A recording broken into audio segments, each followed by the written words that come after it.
Waalaikumsalam. Nauzubillahi minasyaitonirrajim. Bismillahirrahmanirrahim. Wassalatu wassalamu ala asyrofil mursalin wa ala alihi washabihi ajmain. Asyhadu an la ilaha illallah wa la syarika lah wa asyhadu anna Muhammadan abduhu wa rasuluhu. Pertama-tama kami aturkan terima kasih Bapak Ibu semuanya yang pada malam ini telah meluangkan waktu untuk bisa hadir di Masjid Al-Mutakin ini sholat maghrib bersama berjamaah sampai nanti insyaallah. Selanjutnya salawat salam telah disampaikan pada junjungan alam Rasulullah.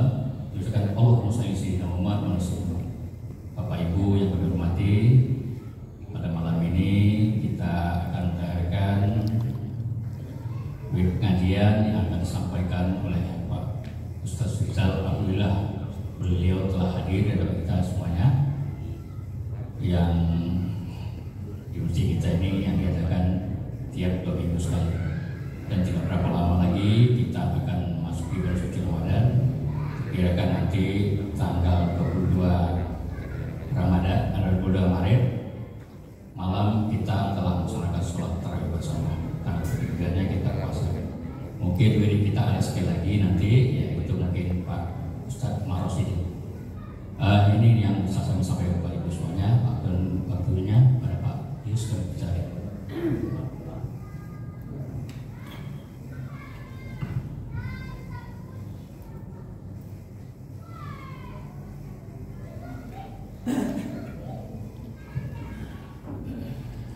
Bismillahirrahmanirrahim.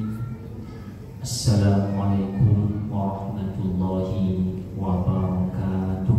Waalaikumsalam warahmatullahi wabarakatuh. Alhamdulillah wassalatu wassalamu ala rasulillah wala hawla wala quwwata illa billah. Allahumma salli wa sallim wa barik ala sayyidina Muhammad wa ala alihi wa sahbihi wa mawala, amma ba'du.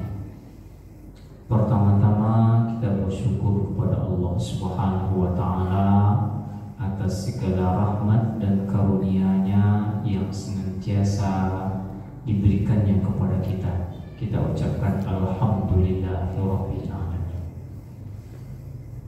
Berselawat untuk baginda Rasulullah sallallahu alaihi wasallam. Allahumma salli ala sayyidina Muhammad wa ala ali sayyidina Muhammad. Bapak-bapak, ibu-ibu, jamaah sholat maghrib yang dimuliakan Allah, untuk sekedar mengulang, karena pada Ahad yang lalu itu sudah diperingati Isra dan Mi'rajnya Rasulullah SAW.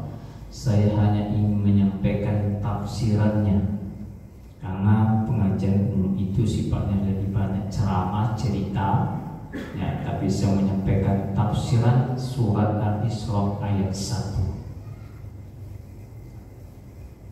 di mana ayat ini dimulai a'udzubillahi minasyaitonirrajim. Bismillahirrahmanirrahim. Subhanalladzi asra bi'abdihi lailan minal masjidil haram ilal masjidil aqsa alladzi barakna hawlahu linuriyahu min ayatina innahu huwas samiul basir. Itu bunyi ayatnya. Nah, ayat ini dimulai dengan ungkapan takzim. Takzim itu adalah ungkapan untuk mengagungkan. Ada rasa takjub, ada rasa mengherankan yang muncul dalam diri. Maka ketika ada hal-hal itu nampak oleh kita atau kita menyaksikannya, maka diajarkan untuk mengucapkan subhanallah. Ya, apa saja. Makanya ayat ini ketika ada sebuah kejadian yang menurut akal pikiran kita ini luar biasa anehnya, ya, tidak terjangkau oleh akal ketika itu, maka ucapan yang diajarkan kepada kita adalah Subhanallah. Subhanallah ini adalah ucapan yang bermakna maha suci Allah dari segala sesuatu yang kurang. Oh, ada orang yang lahir ini tidak mencukupi panca inderanya, kakinya kurang, tangannya kurang, atau telinganya yang hilang satu. Maka ungkapan yang keluar adalah Subhanallah, itu menyucikan Allah, bahkan bukan Allah yang menginginkan seperti itu. Nah, ada ungkapan seseorang, apa katanya? Sebenarnya malam itu sebenarnya tak ada. Yang kurang itu sebenarnya yang jahat itu tidak ada. Ada yang mengatakan semacam itu. Kenapa? Karena adanya malam. Karena sebenarnya ketiadaan cahaya pada malam itu, Pak. Ketiadaan cahaya matahari, maka disebut dengan malam. Kenapa dia disebut jahat? Karena dia belum sampai kepada yang namanya kebaikan. Sebenarnya baik, cuma karena belum sampai kepada kebaikan, maka dia menjadi jahat. Barangkali seperti itu.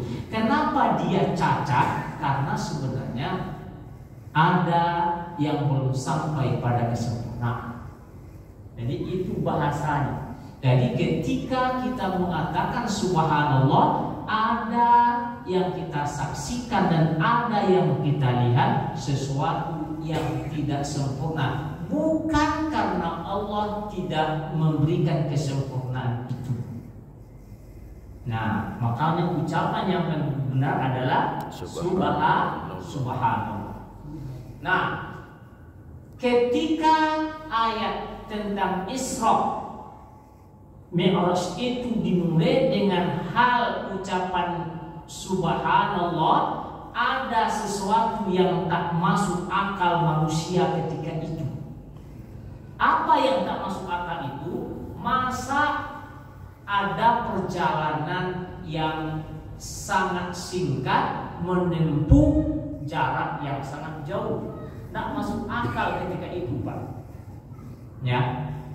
Tetapi perlu diketahui, kalau ada orang yang diperjalankan, jangankan orang, semut saja diperjalankan, maka dia akan bisa menempuh jarak yang jauh karena dia diperjalankan.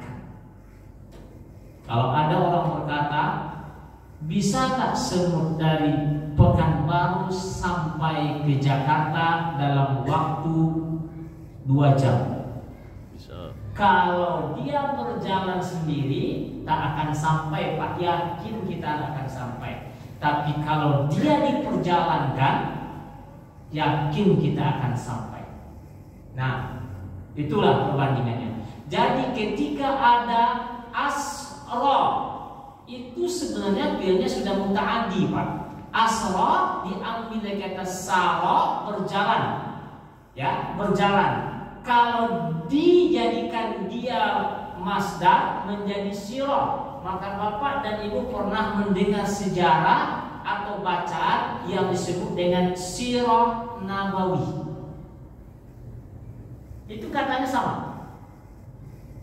Sirah perjalanan hidup Nabi. Sara berjalan, asra memperjalankan. Ada yang memperjalankan. Siapa yang memperjalankan itu adalah Allah. Saya mau menjelaskan Bapak dan Ibu sekalian. Cuma tak ada yang berdebat di WA itu hadir. Ya, Allah itu Bapak dan Ibu sekalian, ada 2 ayat dalam Al-Quran modelnya. Minha ayatun muhkamat. Di antara ayat Al-Quran itu ada yang disebut dengan ayat-ayat muhkamat. Apa itu? Ayat yang pasti, tidak bisa ditafsirkan lain, Pak. Contoh, yusikumullahu fi auladikum lizzakari mislu hazzil unsayain. Allah mewasiatkan kepada kalian untuk jatah anak laki-laki yang menerima warisan 2 kali anak perempuan. Itu tidak bisa ditafsirkan. Innamal khamru wal maisir wal ansab wal azlamu rijsun min amali syaitan. Sesungguhnya khamar, judi, mengundi nasib dengan anak panah, berkorban untuk berhala, perbuatan syaitan, tidak bisa ditafsirkan. Apapun tentunya, ya, tidak bisa ditafsirkan. Apalagi manis nawa, apa katanya tentang haji? Siapa yang punya kesanggupan atas kalian, manis atau minkum, siapa yang punya kesanggupan atas kalian maka berhaji atau umrah. Tidak bisa ditafsirkan. Ayat-ayat ibadah, ayat-ayat yang berkaitan muamalah, la ayyuhallazina amanu la tadkhulu buyutakum. Jangan kamu masuk rumahmu yang bukan rumahmu kecuali engkau berikan salam kepadanya. Ayat-ayat muhkamat tidak bisa ditafsirkan lain. Tetapi ada ayat mutasyabihat. Ayat-ayat mutasyabihat tidak tahu maksud aslinya Bapak dan Ibu sekalian. Kenapa? Karena tak terjangkau oleh akal pikiran manusia. Contoh, Sumastawa 'alal 'arsy. Kemudian Allah bersemayam di atas aras. Arasnya katanya ke langit. Tapi ayat Allah mengatakan wa kana 'arshuhu 'alal ma', dan adalah arasnya atas air. Kan susah Pak. Kita tak bisa menjangkau yang semacam itu. Kalau ada yang mengatakan Allah di atas aras dan arasnya di atas air, kemudian dia turun pada langit pertama ketika sepertiga malam terakhir, kapan naiknya? Nah, itu semuanya mutasyabihat, Pak. Tidak bisa diakal-akali, tidak bisa dipikir-pikiran. Kita hanya butuh iman di situ. Karena ada ayat lain pula, wa iza sa'alaka ibadi anni fa inni qarib. Apabila engkau ditanya tentang aku oleh hambaku, fa inni qarib, saya sangat dekat. Seperti apa dekatnya engkau? Nahnu aqrabu ilaihi min hablil warid. Kami sangat dekat, lebih dekat daripada urat leher mereka sendiri. Apa awak menafsirkan itu? Itu semuanya ayat-ayat mutasyabihat, termasuklah yadullah fawqa aydihim, tangan Allah berada di tangan mereka. Wa ma ramaita innallaha rama, bukan engkau yang memanah tapi Allah yang memanah. Baca coba. Nggak bisa itu ditafsirkan secara literal. Kenapa? Karena itu adalah ayat-ayat mutasyabihat. La ya'lamuha illa ar-rasikhuna fil ilmi. Tidak ada yang tahu maksudnya satu pun orang kecuali orang yang betul-betul ulama. Ciri ulama lah la yakhshawna illallah, kecuali dia hanya takut kepada Allah, tidak ada kepada yang lain, Pak. Itu yang disebut dengan ulama itu. Bukan orang pandai pidato, bukan orang pandai ceramah, apalagi hanya sekedar mengirim posting orang lain kepada orang lain. Kadang-kadang buat posting itu membingungkan, Pak. Makanya aku tidak mau komentar di posting-posting itu, menyusahkan.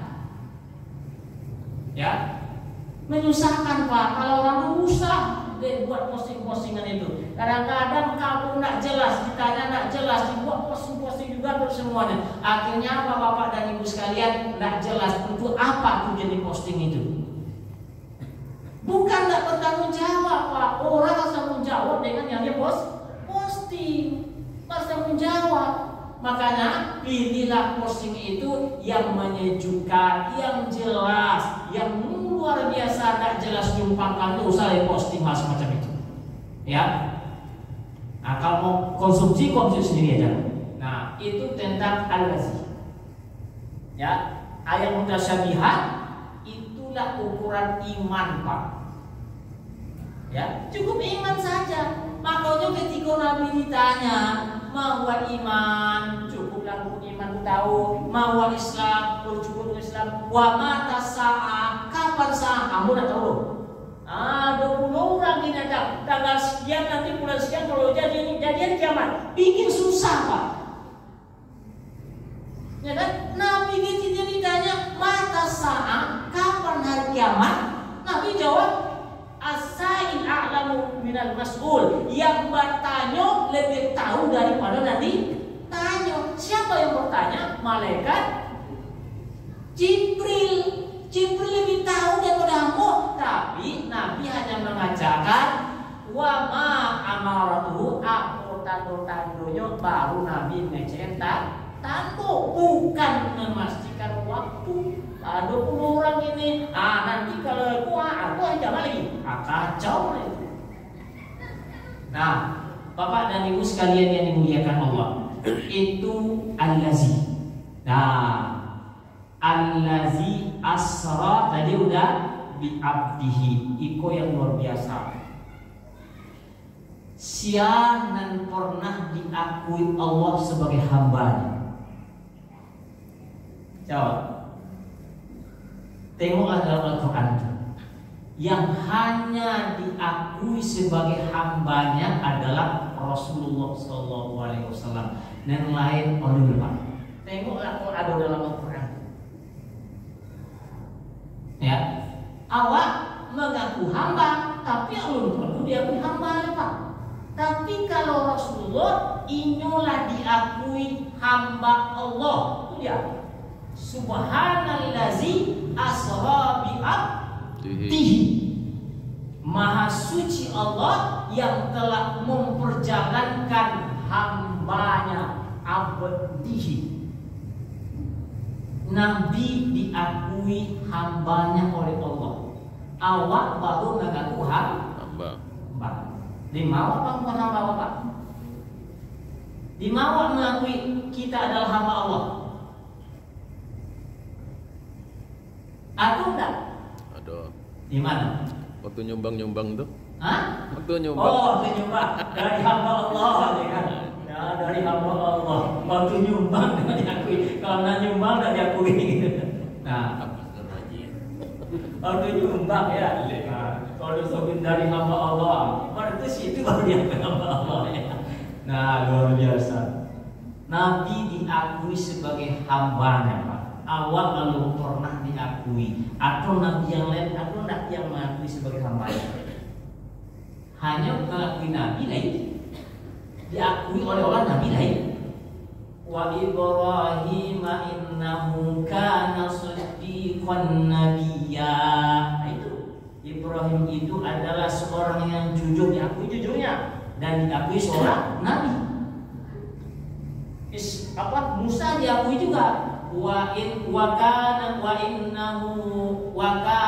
Musa innahu kana mukhlasan wa nabiyya. Nabi Musa itu adalah orang yang mukhlas. Kok ada mukhlas pula? Tidak mukhlis. Pak Mukhlis sana. Mukhlas itu lebih tinggi pula daripada mukhlis lebat. Ya, mukhlasan nabiyya, orang yang paling ikhlas, mukhlas. Nabi itu, tapi yang diakui hambanya hanya Rasulullah. Aneh, luar biasa. Abdul hanya Rasulullah. Awak baru mengakui awak hamba Allah, belum tentu awak diakui sebagai hamba Allah. Dari mana pengakuan awak? Kata apa tadi? Ketika awak penyembah, baru mengakui hamba Allah. Tapi kalau awak baca doa Sayyidul Istighfar, baru situ mengakui hamba Allah. Makanya Sayyidul Istighfar namanya penghulu istighfar, induk angkat istighfar. Apa? Allahumma anta rabbi la ilaha illa anta khalaqtani ana abduka. Oh situ Pak. Di Allahumma ba'in tidak ada, di kabiran tidak ada. Baru situlah kita mengakui aku adalah hambamu. Tapi dalam doa lain apa? Raditu billahi rabba. Aku redha Tuhan sebagai Allah sebagai Tuhanku. Wa bil islami dina wa bi Muhammadin nabiyya wa rasulah. Itu hanya menuju Islam, tapi menyikapi hambatan. Bapak dan Ibu sekalian, kenapa Nabi itu diakui seorang hamba?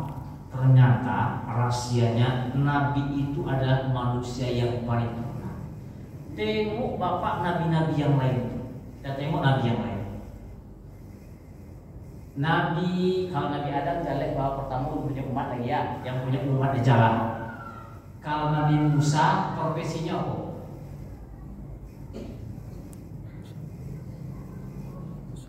Awal pengembala. Siapa yang profesinya Pak? Nabi Zakaria apa?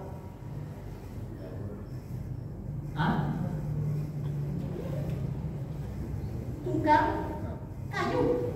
Makanya ketika tukang kayu Pak, ketikonya dikoja oleh musuhnya berlindung pada dalam kayu. Nah, Nabi Isa apa profesinya? Dokter Pak. Nabi Yusuf apa profesinya? Perdana Menteri. Pejabat. Disuruh pejabat. Nabi Daud apa?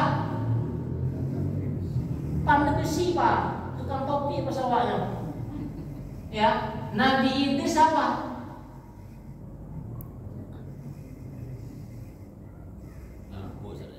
Apa? Tukang jahit. Jadi kok mau jahit baju apa? Kenapa Idris? Kok tukang topi apa? Yang Nabi Daud. Nabi Sulaiman apa? Raja yang luar biasa. Nah, dari sekian nabi tadi dia membawa ajaran masing-masing. Ya, membawa ajaran masing-masing. Tapi tidak begitu berkesan. Kalau seandainya pengikut Nabi Musa itu menjadi pedagang, sementara Nabi Musa adalah orang yang pengembala, bisa nggak dia mencontoh? Nggak bisa. Kalau seandainya pengikut Nabi Sulaiman itu rakyat biasa, bisakah dia mencontoh jadi raja? Nah, kalau seandainya Yusuf itu punya pengikut, kemudian bisa nggak dia semua pengikutnya menjadi menteri? Nggak bisa. Tapi tengoklah Nabi Muhammad, apa profesinya Pak? Waktu kecil dia jadi apa? Pengembala. Pengembala bisa? Bisa. Ketika besar? Pedagang. Terusnya dia apa lagi?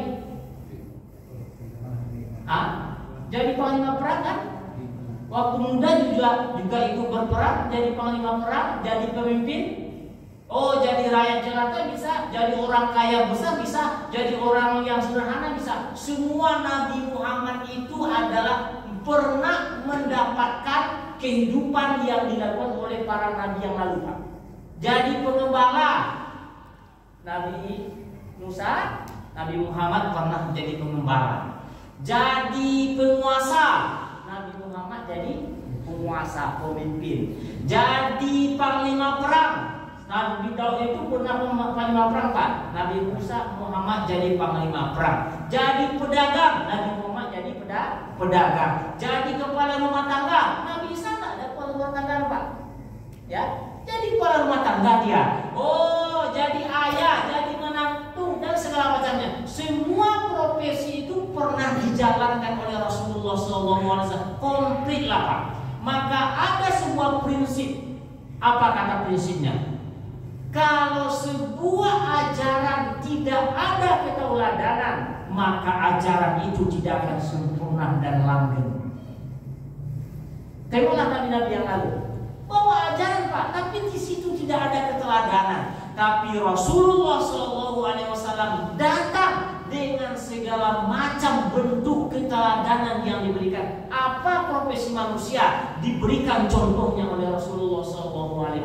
Tidak ada yang tidak. Makanya sebuah ajaran yang datang kemudian diberikan tauladan di situ, maka disitulah ajarannya akan disempurnakan. Itulah sebabnya Rasulullah itu manusia yang komplit, manusia yang paripurna, sehingga dia disebut dengan abdu.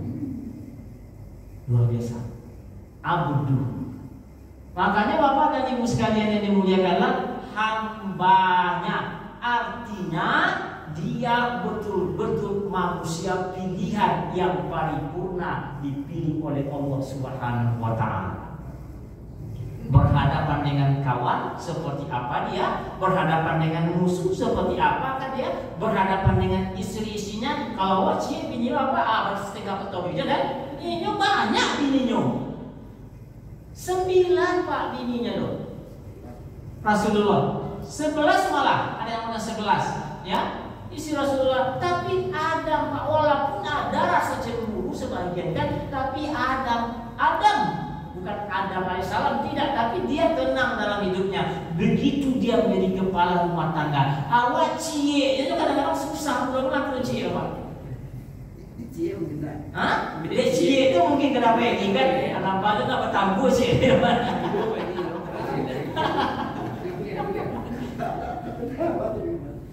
Nah, itulah Rasulullah SAW. Tapi jangan khawatir Ibu, jangan khawatir.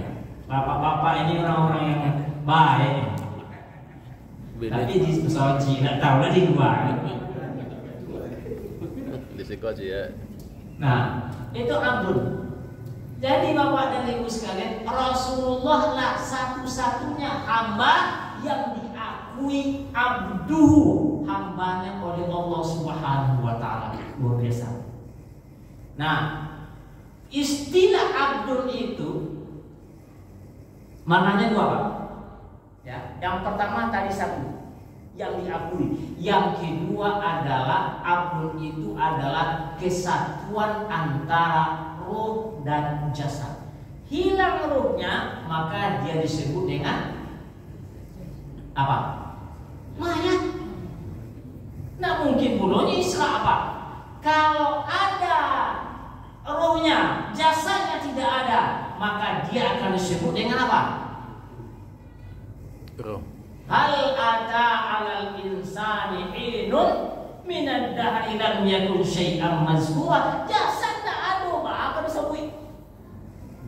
Makanya jasadnya itu tidak bisa disebut apa-apa. Maka ketika menyatu antara rohnya dan jasadnya, fisiknya, maka dialah yang disebut dengan Abdul, manusia. Maka peristiwa Isra itu adalah antara jasad dengan ruh. Nah, karena ada yang mengatakan dengan mimpi Pak. Mimpi, kalau orang mimpi beda tuh. Ini mimpi. Nah, singkat cerita, ujung ayatnya linuriyahu. Saya tidak menjelaskan tentang makna karena waktu panjang. Masjid ilal masjid, tapi saya hanya mengatakan linuriyahu. Untuk tujuannya apa? Isra Mi'raj itu untuk diperlihatkan min ayatihi, sebahagian tanda-tanda kekuasaan Allah dinampakkan Pak. Nah, kalau dinampakkan ke kita, tergantung orang menengok Pak. Nampak dengan benda. Makanya ketika Rasulullah diperlihatkan ayat-ayatnya, makanya bertanya selalu Pak. Kenapa dia bertanya? Karena dia nampak. Kalau awak diperlihatkan, merem aku waktu. Kenapa? Nak mau menengok? Kita tak mau bertanya. Makanya Rasulullah SAW bertanya kepada Jibril, "Iku apa wahai Jibril?" Kenapa dia bertanya? Karena dia nampak. Diperlihatkan oleh Allah sebahagian tanda-tanda kekuasaannya. Ayat itu artinya tanda.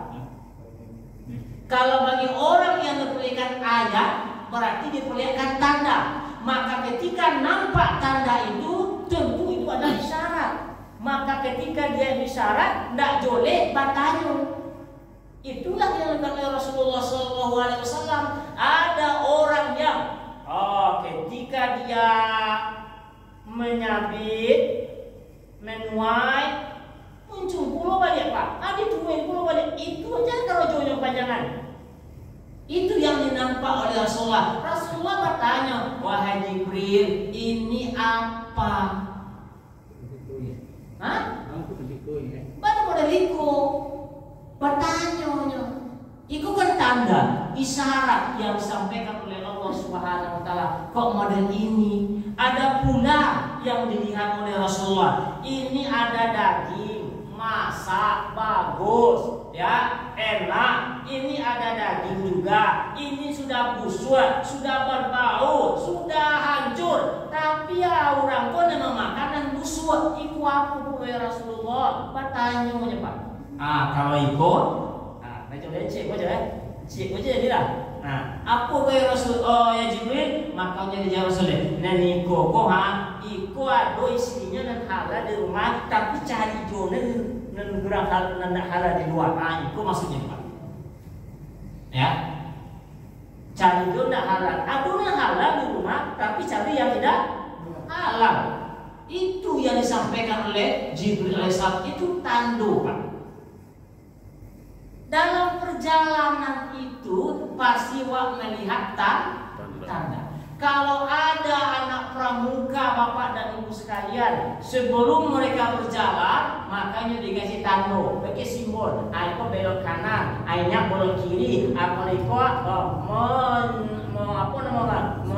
meniara buat jalan gua. Kalau iko lonceng-lonceng jalan gua, model itu namanya tanda Pak. Begitu pula sadona waktu dia di tando, tergantung le nampak tando itu indah. Nampak tak tando itu? Di mana semua dalam Al-Quran? Sanurihim ayatina fil afaq wa fi anfusihim. Kami akan perlihatkan kepada semua manusia tanda-tanda, isyarat-isyarat kekuasaan kami, di mana kami sampaikan fil afaq, pada seluruh penjuru dunia, wa fi anfusihim, dan dalam diri mereka. Makanya lebih rancak menaku daripada menempati. Tengok ke dalam diri wak. Sebelum sembahyang tuh kece aku didiga. Istri kamu mau sembahyang menghadap Allah atau menghadap siapa? Bila aku didiga Bapak. Ya, apa yang kau baca dalam sembahyang tadi? Apa yang kau ingat dalam sembahyang tadi? Kau dalam diri awak. Jangan tengok diri orang. Lihat kan lebih pandainya nengok orang daripada nengok orang lain kan. Ustaz baca caranya. Kau tipu garis-garis telunjuk Ustaz. Dan nengok orang lain namanya. Jangan tengoknya orang lain itu. Ngari-ngari tunjuknya sama aja menurut. Nampak. Ya? Ngari-ngari kan boleh. Ngari-ngari boleh. Iya, itu ngari itu. Iya, dia ngari. Tapi kalau kamu ngari yang nangkep, selesai itu. Iya. Nah, Bapak dan Ibu sekalian, tanyakan ke diri awak. Tengok diri awak. Fil afaq wa fi anfusihim. Di seluruh penjuru dunia Bapak disampaikan tanda-tanda kuasa Allah. Cuma nampak kan tak? Afara'aytumul ma'a allazi tashrabun. Awak pernah tak memperhatikan air yang awak minum Bapak model itu? Itu ayat Quran surat Al-Waqi'ah. Bismillahirrahmanirrahim.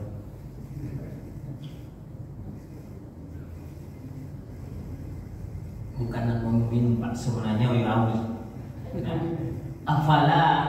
Afara'aitumul ma'allazi tashrabun. Apakah kau pernah melihat air yang kau minum? Mungkin tak ada ya. Nah, tapi Allah katakan, afara'aitumul ma'allazi tashrabun a'antum anzaltumuhu minal muzni am nahnul munzilun. Apakah engkau yang menurunkan air ini atau kami yang menurunkannya? Law nasha'u laja'alnahu ujajan falawla tashkurun. Kalau seandainya air minum ini kami jadikan asin, itu bawa kami. Kenapa kalian tak bersyukur? Baru minum cepat. Nah, minum cek dulu. Nah, cek lain. Afara'aitumun nar allati turun. Apakah kamu melihat api itu yang kamu nyalakan? A'ansha'atum syajarataha am nahnul munsyi'un. Apakah kalian yang menumbuhkan semak-semak, rumput-rumput itu atau tumbuh-tumbuhan itu, atau kami yang menumbuhkannya? Sampai ke situ, Pak. Banyak pertanyaan-pertanyaan Allah Subhanahu wa taala kepada kita. Nampak dakwah itu menangi wajibnya, Pak, menangi. Lemah, dah ada waktunya kekuatan apa-apa. Lemah selemah-lemahnya. Awak tuh hanya memakainya, Pak. Nah, lampu pun awak pakai juga. Itulah. Itu contoh, ya. Itu contoh, yo mati yo. Jadi semuanya jadi contoh. Awak tak bisa hidup kan? Tak lemah. Kalau yang buat coba di sana. Oh lemah. Tidak punya kekuatan apa, air saja tak bisa awak nurunkan. Kalau seandainya dia dijadikan asin, Anda bisa apa? Kalau seandainya, kan aneh kan? Ternyata pohon-pohon itu, daun-daun itu kan disebut dengan apa tadi? Sajarah. Antum